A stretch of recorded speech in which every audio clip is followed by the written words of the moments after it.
Que este tema que seguidamente van a interpretar estos grandes músicos va a arrancar, de hecho ya aquí entre algunos compañeros arrancó Lágrimas,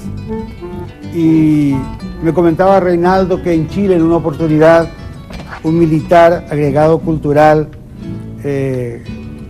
no tuvo consuelo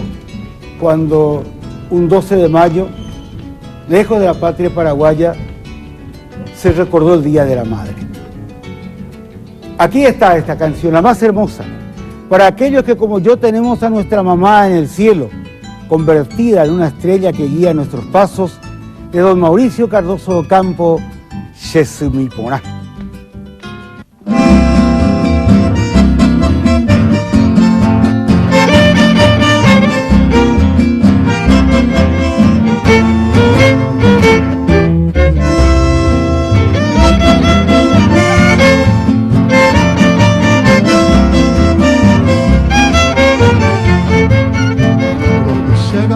Yesumiponá hakomonguru sehemirime Wanga upa atarobana shemongimei kumaitebine Emo puro upe kupavo ibaro hiyabime shemongure Ipashete poa bebe ahande kupewahe ronyamdu Yesu Rekobayong atuhape Amoshe anaruape Yesune morai juri Babelo wahiendape Amo para grataisha ogesape Baga oimbi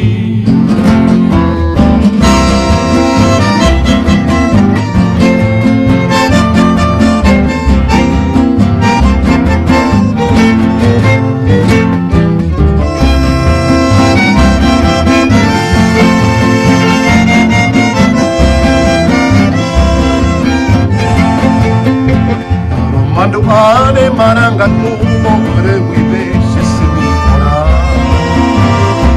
Opara mante koayuko tere kome puente se saca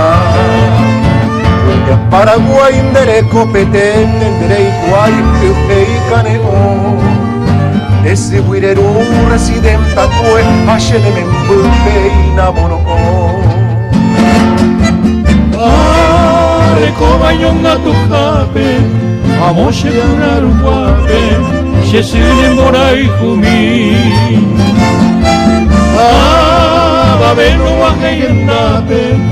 Amo para grataisha ogesape Baja omimbi